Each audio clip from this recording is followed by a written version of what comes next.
नमस्कार, the publish में आप सभी का स्वागत है और मैं हूं वरुण शर्मा। जम्मू कश्मीर भाजपा के सीनियर नेता सुनील शर्मा जी ने देश के गृह मंत्री अमित शाह जी से मुलाकात की है और एक भाजपा का एक प्रतिनिधि मंडल जो है वो अमित शाह जी से मुलाकात करने के लिए वहां पर पहुंचा था और जम्मू कश्मीर के तमाम मुद्दों को लेकर उनसे चर्चा हुई है और सबसे अहम जो मुद्दा है वो वीडीसी को लेकर था। आखिर क्या आश्वासन मिला अमित शाह जी से, इस पर बातचीत करने के लिए सुनील शर्मा जी मेरे साथ मौजूद हैं। सुनील जी, आपका बहुत बहुत स्वागत है। आपका थैंक यू।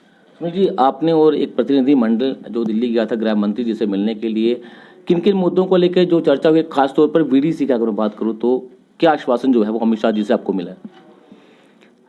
देखिए, मैं सबसे पहले आपका धन्यवाद करूंगा, आपने अपना कीमती टाइम निकाला।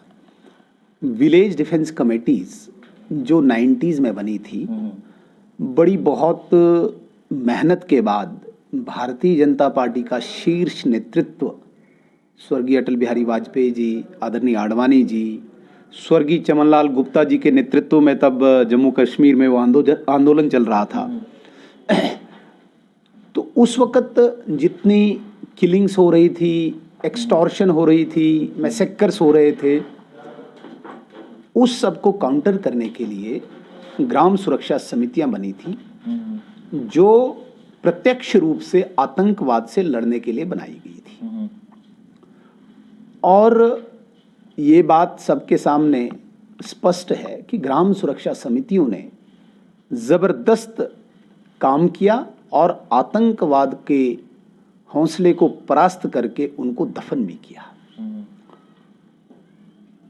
काफ़ी लोगों ने शहादतें दी, कुर्बानियां दी, बट ओवर द टाइम कोई इस प्रकार की प्रॉपर मैनर में कोई प्लानिंग नहीं हुई थी ग्राम सुरक्षा समितियों के लिए। हेफाजत मैनर में उस वक़्त चूँकि एक बहुत बड़ा एक मुझे लगता है कि मतलब ज़बरदस्त एक आमने सामने की लड़ाई थी, उस वक़्त वो प्रॉपर मैनर में कोई इस प्रकार की प्लानिंग नहीं हो पाई। तो जितनी भी वीडीसीज बनी, इनको ऑनरेरियम के तौर पे कोई प्रत्येक मेंबर के खाते में या प्रत्येक मेंबर के नाम पे कोई ऑनरेरियम नहीं रखा गया था। 3-3 एसपीओज प्रत्येक वीडीसी में रखे गए थे। उन 3 एसपीओज के नाम पे सैलरी आती थी और वो बाकी लोगों में वितरित होती थी। टाइमली क्या हुआ कि वो एसपीओज कोर्ट्स में चले गए और कोर्ट ने ऑर्डर दे दिया कि आप बाध्य नहीं हैं, मतलब कंपलसरी नहीं है कि वीडीसी का एसपीओ अपनी सैलरी, अपना ऑनरेरियम वितरित करे बाकी सदस्यों में। तो ले दे के वो एसपीओ जो वीडीसीज में थे, उन्होंने रेगुलर एसपीओ की तरह ड्यूटी देना शुरू कर दिया डिस्ट्रिक्ट पुलिस लाइंस में या पुलिस स्टेशंस में। तो जो बाकी सदस्य थे वो विदाउट ऑनरेरियम रह गए। मतलब मेरे कहने का ये मतलब है कि लगभग डिफंक्ट हो गई थी सारी वीडीसीज। काफ़ी लोगों ने रिज़ाइन कर दिया था, काफ़ी लोगों ने छोड़ दिया था, क्योंकि जिसके पास गन है उसको बीपीएल राशन कार्ड भी नहीं मिलता, बहुत सारी सुविधाओं से वंचित रहता था। तो इस प्रकार से लगभग ये वीडीसीज डिसबैंड हो चुकी थी। पिछले 2 साल से ये कोर्ट का ऑर्डर जो एसपीओज ने लिया हुआ था। तो हमारा वीडीसी सेल जो पार्टी की तरफ से वीडीसी की समस्याओं को उभारता है, जिसमें हमारे बसंत राज ठाकुर जी, नरेंद्र कोतवाल जी और मोहन लाल जी प्रमुख रूप से ये इस वीडीसी सेल को देखते हैं। पिछले 16 मार्च 2021 से इन्होंने इस समस्या का समाधान निकालने के लिए प्रदेश के प्रशासन और केंद्रीय गृह मंत्रालय से संपर्क साधा। मैं भी इनके साथ लगातार इसमें कोऑर्डिनेट कर रहा था। अंतोगत्वा परसों 2 दिन पहले गृह मंत्रालय ने इसको फाइनल नोट दे दिया और जो प्रपोजल था जम्मू कश्मीर प्रशासन की तरफ से कि प्रत्येक वीडीसी मेंबर को उसके खाते में उसका ऑनरेरियम ट्रांसफ़र हो, इस वीडीसी का कोई नॉमेनक्लेचर बने, इसका कोई स्थायी रूप से कोई नाम हो और जो पेड हैं उनको भी सैलरी मिले, जो अनपेड हैं उनको भी मिले। इस प्रकार का प्रपोजल यहाँ से गया हुआ था और लगभग उस प्रपोजल को जब फाइनल शेप में लाया गया तो उस वक़्त भी कोई कमी त्रुटियाँ थी। तो हमारा एक प्रतिनिधि मंडल इन्हीं विलेज डिफेंस कमेटीज़ का हमारे वीडीसी सेल के नेतृत्व में दिल्ली गया और मैं भी उनके साथ गया। आदरणीय गृह मंत्री जी से मिले और गृह मंत्री जी ने, क्योंकि आपने प्रश्न में ही पूछा कि क्या आश्वासन दिया, आश्वासन नहीं दिया, उन्होंने काम ही कर दिया। आश्वासन तो देते हैं कि भाई हम करेंगे, देखेंगे, सोचेंगे। ऑन स्पॉट एक दिन हम गए और जो उसमें कमी पेशियां थी वो उनने दुरुस्त करके अगले दिन उसका ऑर्डर निकाला। अब परसों पब्लिक डोमेन में भी ऑर्डर आ गया है। विलेज डिफेंस कमिटीज़ को अब एक स्थायी नाम दिया गया, विलेज डिफेंस ग्रुप, और इस ग्रुप में कमेटी के मेंबर्स नहीं होंगे, इस ग्रुप में विलेज डिफेंस गार्ड्स होंगे।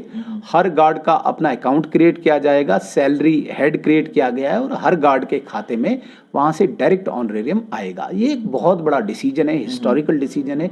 लगभग 30,000 लोग इसमें इन्वॉल्व हैं जो सिर्फ ऑनरेरियम के लिए नहीं खड़े हैं, जिन्होंने 90s में आतंकवाद को परास्त किया और विशेषकर दुर्गम क्षेत्रों में आतंकवाद के साथ लड़े। आज यदि हमारी मतलब सारी सीमाएं सुरक्षित हैं, जो इस क्षेत्र के अंदर की सीमाएं हैं और अंदर के क्षेत्र सुरक्षित हैं, तो केवल और केवल इन ग्राम सुरक्षा समितियों के आधार पे हुई हैं।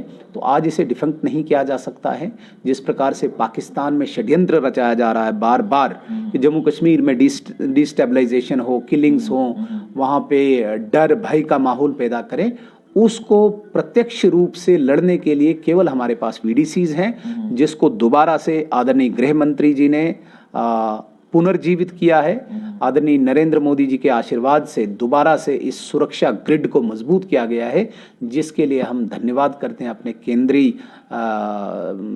सारे मंत्रालय का, गृह मंत्रालय का, आदरणीय प्रधान। उसके पर्टिकुलर वो लोग थे, उसमें उस बात को डिस्कस करना मुझे नहीं लगता कि उसका कोई औचित्य बनता है, या मैं कोई ऑथराइज्ड हूँ हर इशू पे उस वक्त डिबेट करने का, बात करने का। लेकिन आपको ये लगता है कि यूथ के इश्यूज जो हैं वो, उनके मसले जो हैं वो हल होने चाहिए?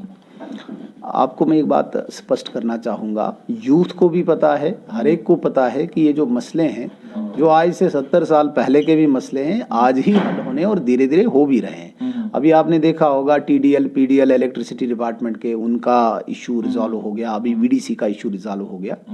तो ये समस्याएं चलती रहेंगी, ऐसा नहीं कि मतलब हम बिल्कुल ही सारी खत्म करेंगे उसके बाद कोई समस्या पनपेगी नहीं, समस्याएं रहेंगी। लेकिन सब वर्ग के लोगों को इस वक्त विश्वास है आदरणीय मोदी जी के नेतृत्व पे, और वो इसीलिए चला रहे हैं कि शायद यही करेंगे।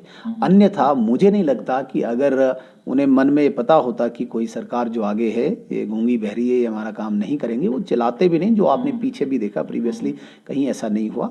डेफिनेटली हर वर्ग का ध्यान रखा जाएगा, लेकिन टाइम लगता है क्योंकि तंत्र है, सारी चीज़ें देखनी है। सबसे बड़ी बात होती है फाइनेंशियल इम्प्लीकेशंस। इस वक्त जो ग्लोबल इकोनॉमी का इफेक्ट हुआ है, चाहे कोरोना की वजह से हुआ, अभी जो यूक्रेन रशिया का वॉर चल रहा है, या बाकी भी जितने भी सर्कमस्टांसेस पैदा हुए हैं, फाइनेंशियल क्रंच में हम जी रहे हैं, और इसकी इम्प्लीकेशंस देखना, उचित समय पे उसको एड्रेस करना, वो बहुत बड़ी बात होती है।